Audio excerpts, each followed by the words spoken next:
On this week's episode of Black, White, and Red All Over, we read some books. You would never have guessed that, right? Right. It's not what we do. Unless it's like their first time watching, and then... Oh, that is true. Is it your first time? Welcome. We've got some books to read, recommend, and review for all of you. So stay tuned. We'll be right back. Oh, I want this one, yeah. Good one. Oh, yeah.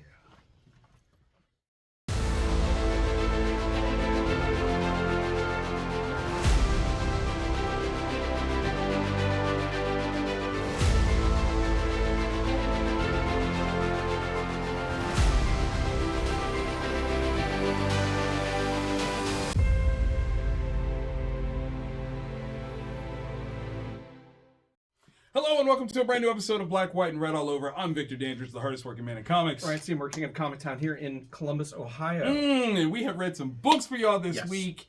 Oh my God. Okay, but before we do that, I asked a question on Twitter the other day, and I was really surprised by the answer. I'm not going to lie about this.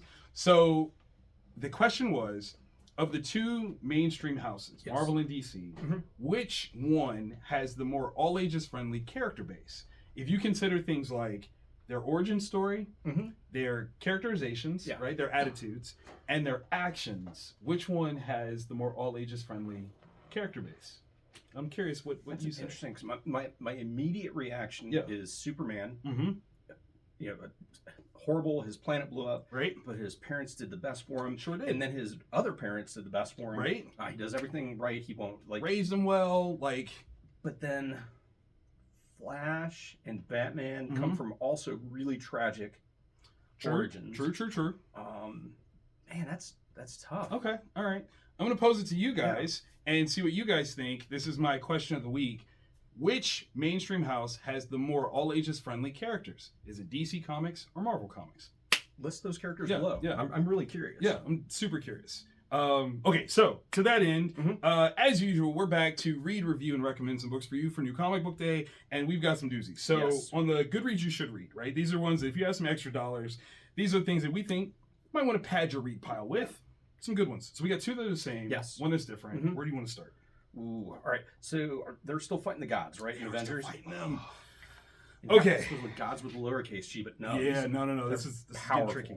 Okay, so this is Avengers number 5, McKay, Fiorelli, and Blee.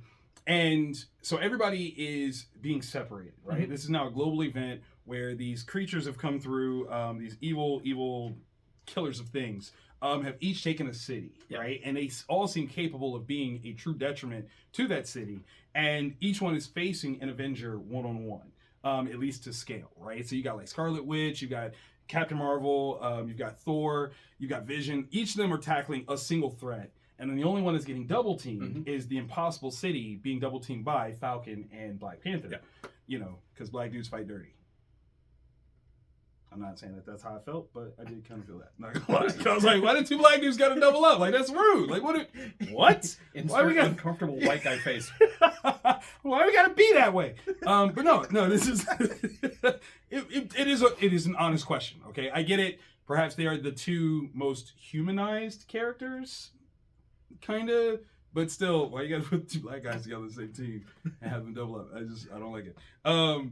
But it's an interesting context. There's been this great back and forth that Jed has wove into this story where the Avengers are winning and then they don't win, and then they're winning and then they don't win, and it's a really cool back and forth. I will give him mad credit for that. That over the course of these 5 issues, you are really I don't know, you could see at issue 3, you're oh, slam dunk, Avengers about to win, and then 4, you're oh crap, they're gonna die. Really, really well done in that way. So I'm really curious as to how this is overtly going to shape out. I will say that the tag team of Falcon and Black Panther, it does work though. it's kind of cool. So very much so enjoyed this one. And for, what are we thinking? Not bad. $4. Yeah.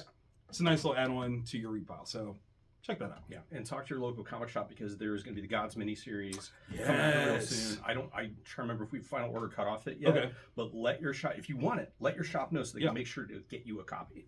Big stuff. All right, from AWA, we have got Rumpus Room from Eisner Award winner Mark Russell. Nice dude. Snaggle, who wrote Snaggletooth for DC, which was amazing. So I didn't quite know what I was. Did you do Second Coming as well? Yeah, which also Second Coming, the final issue of Trinity, I think, is this week. Okay. Also, so if you're looking for Mark Russell stuff, you have 2 books to choose from. Nice. All right, so this one we got Mark, we've got Ramon Rosanas, and Ive Scrocina. Now, this story opens up with some dude on a lavish patio at a lavish mansion, talking to business people like, oh yeah, my stock fell off by 5% or whatever. Yeah. And as we find out, this dude is some super, super rich billionaire. Okay. And someone knocks on his door. It is a woman looking for her sister who used to work for him. Oh. And yeah, really weird architecture. No, I don't like that. And I didn't It's really good art though. Yeah, Ramon's art is crazy super good. crisp. Mm-hmm. Yeah, I'm trying. Where are we going? Wait, what is happening is the Rumpus here? Room. Oh shoot, I don't even know if I told you that. Rumpus Room is the name of the title. We find out what the Rumpus Room is. Oh. And it is messed up. I don't like none of that. Not necessarily Red Room messed up, but it's close. But it's close. It's in that ballpark. I don't know where we're going with it. Okay. To be honest, because it's like a billionaire doing sketchy billionaire conspiracy theory stuff. Is that a Tony Harris cover? Am I a nerd? No, I think it is. If not, I'm a total nerd and knew that, aren't I? Wait, let's see. I'm a total nerd. Big shout out to Tony Harris. So good. Been a fan for a long time. Wow. Okay. Yeah. All right. That's cool. And another $4 holler. Yeah. So and it's a #1. Yeah. So Jumpstart. Get into it. Beautiful looking book. Yes. Okay. Where do you want to go from here? Man, I don't know. This is the one we had the most discussion about off camera. So you want to save that one? Sure. Or do you want to jump into it now? We can jump in. Let's do it. Let's do it. All right. So, Ultimate Invasion #4 of 4. So we've got Jonathan Hickman, Brian Hitch, Andrew Curie, and Alex Sinclair. A hefty and book. It's a $9 book. Yeah, it's a $9 one because it's like double sized. Now, here's the tricky. Is it worth the double cost? I don't know. Right, that's a toughie. Yeah. The art, it's Hitch. It's Hitch. Yeah, it's absolutely beautiful. Like, come on. It's breathtaking. Every color choice, every line choice is spot on. Yeah. But it involves time travel. Yes. So it's complex. Temporal occurrences, both in actual concept and in storytelling. So there are then nows that you have to really focus on to catch. This miniseries, as we understand it, has been the revival of the Ultimate Universe. Now, the interesting thing to me, of course, is as the Ultimate Universe was first created, it just was. Right? Like you just go, they just wrote the book. There it is. So having to go through the machinations of creating said universe, recreating said universe, because it did exist and now it doesn't. And now it does. Was this more than what was necessary for us to just do? Yeah. I don't know. Like that's it's Hickman. And right. There are so many things that Hickman does in terms of preparation and planning and laying the seeds and foundation for stuff that I'm sure his plan moving forward requires this. I have faith. I see that. But the problem is it is so complex that someone comes in and they're like, oh, I want to get back into the Ultimate stuff. Right. Well, okay. That's tough. Yeah, like here's 4 issues. This one ends really complex. Yeah. Like in a very complex sort of space place. There are aspects of it that we were even discussing, like we're not sure that we even know what we read. Yeah. And again, Hickman is very, very smart. Okay. And to some levels, like that's a great thing. That means that you're getting some serious bang for your buck. Yes. But it also means that there's a density that you really have to weed through. Yeah. And so take a nap first. Before you read a Hickman book, take a nap first. Take a nap. It's in your best interest. Drink some water. Okay. Get that Odin sleep in. Definitely that. You will need it because good reference. So last but not least, I keep forgetting how crazy R.L. Stein's stuff can be when allowed to go crazy. I love him so much. From Boom Studios, R.L. Stein, Adam Gorin, and Francesco Segala. Stuff of Nightmares #1. Red Murder is the vibe here. And okay, how do we describe this? This is Tales from the Crypt. Yeah, Tales from the Crypt, Twilight Zone, Night Gallery style story. Yes. This dude came up with this brilliant idea for a comic. It's like this, like half Punisher, half Freddy or Jason. This like killing machine that's evil. Yeah. Drinks blood because he has to. Ends up getting screwed on the royalty rights for everything beyond the comic. Genius, first and foremost. Okay. Topical. Yes. Let's make that clear. the topicality that R.L. Stine tapped with this one, rude. Yeah. Even. Like, you're just like, ooh, who you talking about? Yeah. You talking about somebody. But the twist. Yeah.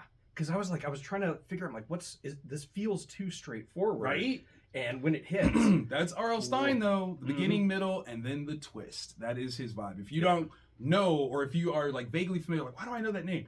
Goosebumps, people. He is the creator and writer of Goosebumps books, one of my favorite prose novelization series of all time.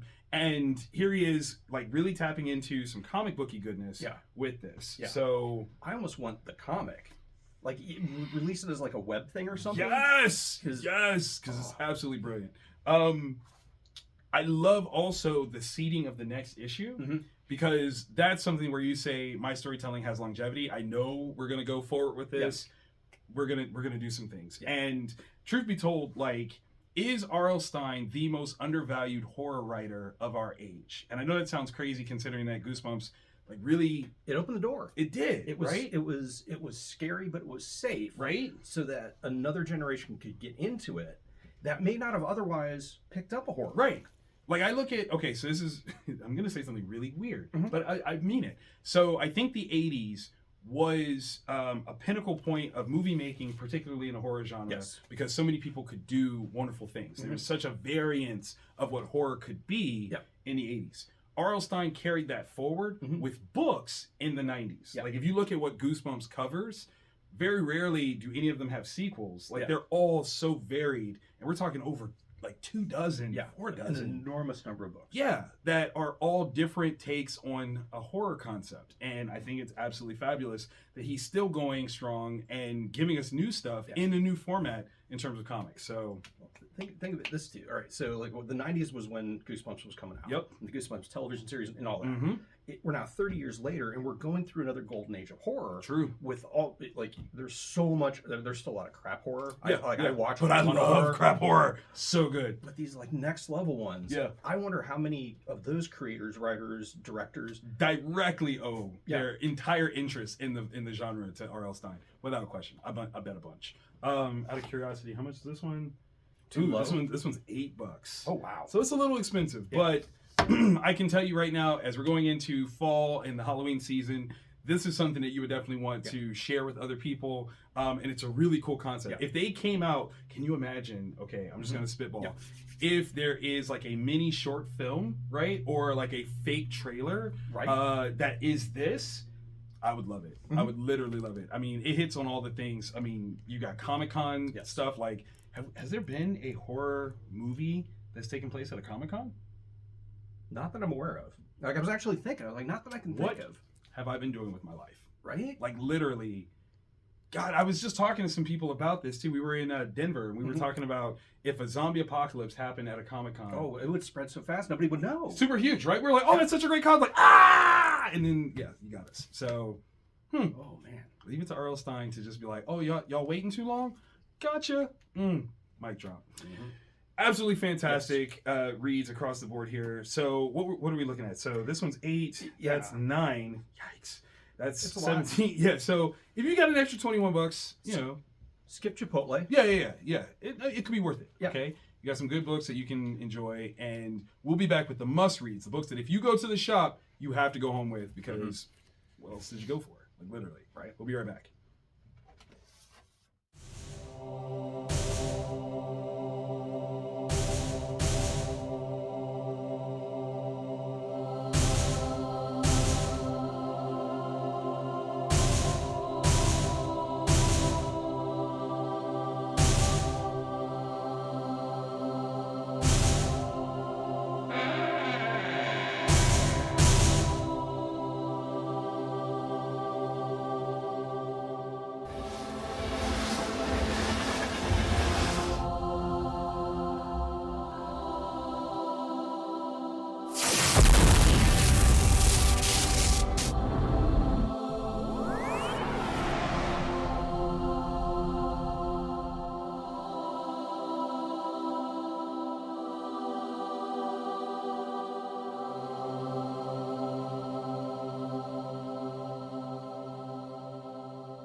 And we're back, and we've got some amazing books that we've read, and we're ready to recommend. Yes. Very, very colorful mix of things here. We've got one that's the same. Yeah. All the other ones are totally different. So you're Not getting like even 5 different total books here. This is gonna be crazy. Okay, so where do you want to start? Oh wow. All right, I'm doing it. We're starting with it. Yeah. Okay. So we're going for Sainted Love from Vault Comics. Steve Orlando, Giopata, Ballin, and Anworld. Okay, so here's the thing. Let's not even pretend. This obviously has very homoerotic vibes to it. You tell that from the cover. Yes, you are absolutely right. However, this is what I can qualify this as. Okay. This is like a Harlequin romance novel with sci-fi leanings in comic book form, okay? This is Brokeback Time Machine. Okay. And I say that like slightly jokingly. I will warn you, okay? If your sensibilities are tender, be warned in flipping through this, okay? Like this is graphic. It's very graphic. Okay, it's very graphic. If you're reading Saga and you're like, this is awesome, maybe grab it. You're probably right? safe. Like you could be cool. If you stay away from Saga because Saga is raw, do not touch this book. Do not, because it ain't for you. Yeah. Here's a fun thing.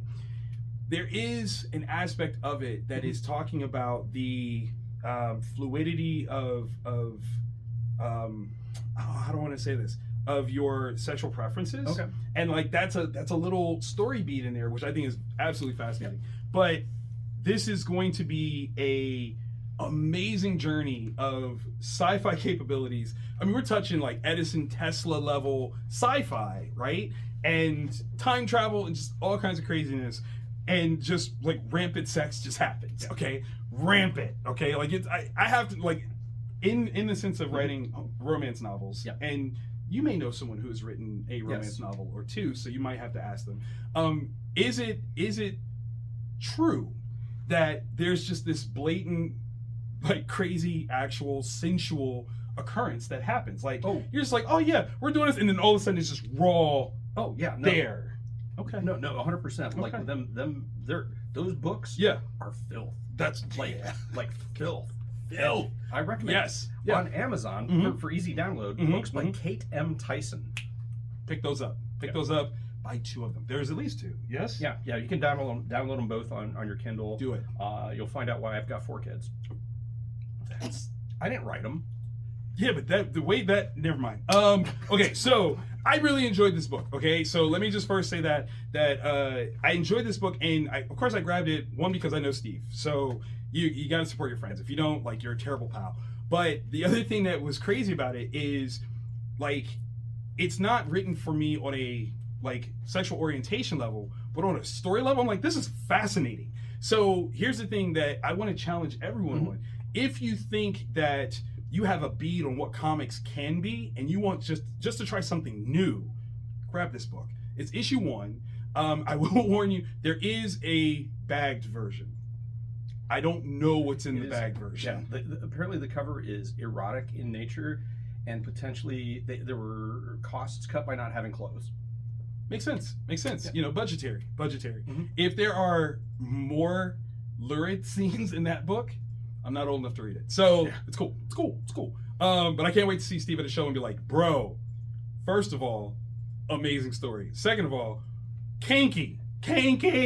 Oh my God. Wow. What'd you read? I'm going to go with Flash. I feel like there's a through line. There's such a, good job. All right. So Flash number 1, Spurrier, Deodato Jr., Mulvihill. Deodato Jr. is back at DC? What? Yes. What? Yeah, the art is crazy good. Yeah. The paneling is weird. Jeez. Like, it's not your typical paneling. Yeah. But it's done independent of what's actually happening art-wise, which is kind of discombobulating, but is intentional because of what's happening in the story. So anyways, with Wonder Woman last week, number 1, that was with Tom King, and it gave us not a Black Label or a Vertigo vibe to Wonder Woman, but there was more bite to it. Okay. A similar sort of thing with this. I under-ordered this. Okay. I'm just saying this right now. Okay. Owning it. Like, I messed up. I should have had more faith and ordered way more. Gotcha. And I doubled my normal Flash numbers. Wow. It's still run short. Okay. because it is crazy. Okay, so in this, there is another speedster potentially. Grodd and his crew of flunkies are trying to figure something out that has to tie in with the Speed Force. Okay. Mr. Terrific's in it, and he has an independent group of scientists working on something too, and he is worried about the Speed Force. Oh. There's something going on. There's something in it, something they don't understand, some almost existential horror-ish aspects to it. Yeah, like where they run into something, and that's not cool. They don't know what it is. And it's trying to communicate with them. You've got these. They're not fight scenes. Right. It's just isn't working. The relationship in that family. With the mother and husband is just, it's heartbreaking because she just gave birth, and you're like, oh, you get to take a break. So like you have this thing. Yeah, you have this thing. This relationship potentially falling apart, all while. Let's see. All while, and this is from Mr. Terrific's. Wait, what? Yeah. So this book has crazy high stakes. Spurrier has written just an incredible book that you don't necessarily need to know much about Flash. Okay. Other than that, like there's a Speed Force. Just go. They get power from that. Go, and it is so well executed. Yeah. I'm jumping on Leader to order some more. Really, I was unbelievably shocked by how good it was. Okay. Solid. Can I go with this one? Oh yeah, stick with it. Yeah. So again, keep riding the DC train. We got Dawn of DC, Superman Action Comics 1057. We've got Philip Kennedy Johnson, Sandoval, and Herms on this one. Big shout out to Philip Kennedy Johnson. He was just up in Cleveland over the weekend at a it was either a show or a signing or something like that. And he actually got to tour the Cleveland Museum for like Superman stuff, and he also went to the Siegel Schuster house, which was mad dope. Yeah.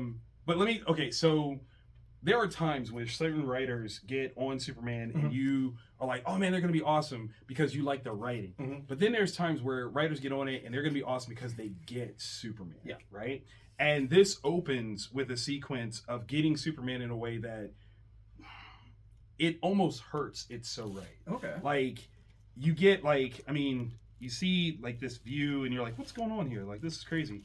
And just the most human. It's so Superman. Yeah. It's so Superman. But then when you find out like who this guy is and what Superman is actually like doing, it's even better. It's even more Superman. So I am going to go ahead and nominate like the first 4 pages of this issue for an Eisner Award, right? Like they got to have something where it's like first couple of pages as a winning section.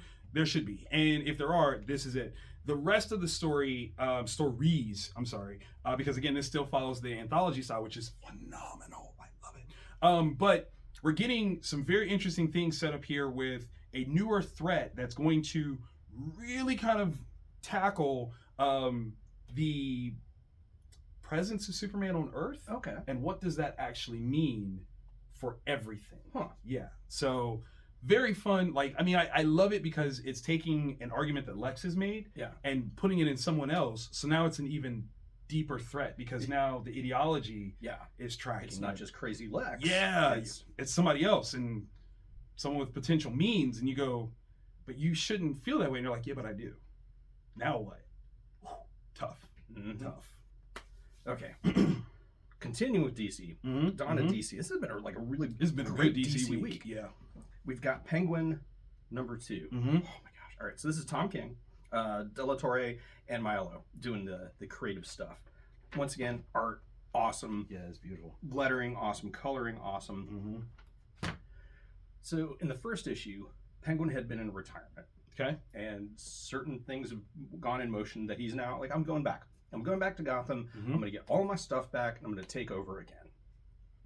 This is, all right, with the One Bad Day Riddler. Yeah. Where Tom King just wrote the most horrifically frightening. Horrid. Okay? I'm still uncomfortable. Yeah. Uncomfortable. That's what's going on with this one. Really? Penguin is trying to put his gang back together. Okay. And he is making a strong argument to this person who is also in retirement. And he's like, no, I'm in retirement. Done. I don't want to do this no more. And it is the Penguin, like, and this isn't giving you anything beyond like a snippet. Yeah. It is Penguin just repeatedly asking this guy to come out of retirement. Wow.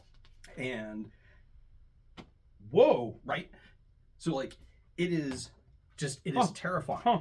It is Penguin at his worst and at his best, and just being not like the like a funny goofy Yeah, no, ain't no wah, wah, wah. No, none of that. It is not. It's not Burgess Meredith. Yeah, no. It is. He looks like a man that doesn't like hearing the word no. Oh yeah, Okay. yeah. He does not take no at all, and it is a bloodbath. Wow. And it's so well written. It does take a moment as you're reading it. Each of the narration bubbles are different characters. Okay, you got to figure out who's who. Yeah, and once you do fall into that rhythm, it makes it so much more terrifying. Nice. I like it. Last but certainly not least this week. Oh my gosh. The Immortal Thor number 2. Okay, we're just 2 issues in. There are things that are playing out in this story that I was like, why didn't I think about that? Mm-hmm. Why didn't I think that could be an outcome, an issue, if you will? Yeah. It's been part of the mythos for forever, just never applied, and wow, like right there in your face. Yeah. This is super dumb.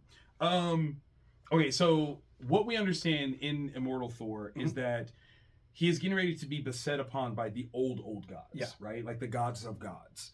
And he is currently facing off against the old god version of him. Essentially. Like an elder god of storms, but like way more powerful storms. Way more. Like the ancient cosmic storms of all existence, this thing is the god of. How does wee little Thor handle such things? Very well. And I also noticed. Yeah. Right, No. That was a big thing. Because there are so many aspects of the Thor story that are all about legacy and returns and recurrences. And so I feel like that's going to be a thing here, which is going to be amazing. But this is already shaping up to be a very mythic tale. You have key Thor elements, without question, right? There's certain things that just, you got to have them in order for it to be a good Thor story, and they are there. The interaction between him and his brother. Fantastic. Because it's so cryptic. Yeah. And you're like, what does it mean? And Thor being in a place where he's like, I can't.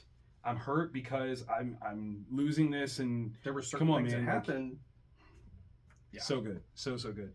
And I love how Thor is growing. He's not just, I'm a dude with a hammer, I'm gonna hit you. He's really not. Like it's so much more than that. And I think that's absolutely fascinating by way of showcasing kind of the regal nature of what he is. Like he's a king now. Yeah. And yes, he's been a king for a long time. Yeah. But how he's being a king is, it keeps getting upgraded to more thoughtful, introspective levels. Yes. So yeah, this is, I mean, we're talking Shakespeare level thought about what it means for Thor to be king. Man, yeah, we're living kind of in a golden era of Thor stuff. So we got Jason Aaron's run, Kate's run, which was also absurd, and Al Ewing. Like Al Ewing, we're only 2 issues in, and I'm already like fiending for issue 3. Pretty please, because it's got the god level when they're fighting, epic stuff like lightning and universes ripping apart and stuff. It's got the way Thor talks, like just as a kid reading old school Thor stuff. I'm like, oh yeah, that's how it is. That's epic. So it's got the voice. There's something that he just can't hit with a hammer and get out of. Man, I want to know about this, because we know that's not the only one. No, but what else is there? Yes, I mean there's more, and the familiar connection that he has with them could be even more detrimental. It was not just business. Exactly, there was something else going on. Absolutely, seeds are being planted. So good. So yeah, I think we read some amazing books this week. Clearly, these are the must reads. I think Thor obviously is the book of the week. Huge thought, very well constructed, absolutely beautiful. What we want to know is, what books did you guys grab this week? If you didn't grab these, which ones? Because this was a big week with a ton of books hitting the shelves. Yeah, clearly we missed something. Yeah, because we only have like 2 hours to read before we start. So. Exactly. So tell us what things we should have picked up that you did. Put us on while we try to put you on, because that's just the way of it. We obviously hope that you liked this episode, and if you did, click the thumbs up, share it with folks, let people know. Tag your favorite creators, right? Like if you read a book that we recommended, tag your favorite creators and let them know that we did that. that we said this and we meant it. Yeah, because comics are awesome. Yes. We love that they're awesome, and we love sharing that with. Absolutely. Absolutely. And you know what? Every week we do this. Subscribe. Hit the subscribe button and go into your phone settings and be like, oh, okay, let YouTube tell me. That's right. Usually Wednesdays this happens. Yeah, usually. Now, we do have a little extra. This week in Columbus, Ohio is Cartoon Crossroads Columbus. We will both be a part of it, specifically on Saturday at 10 a.m.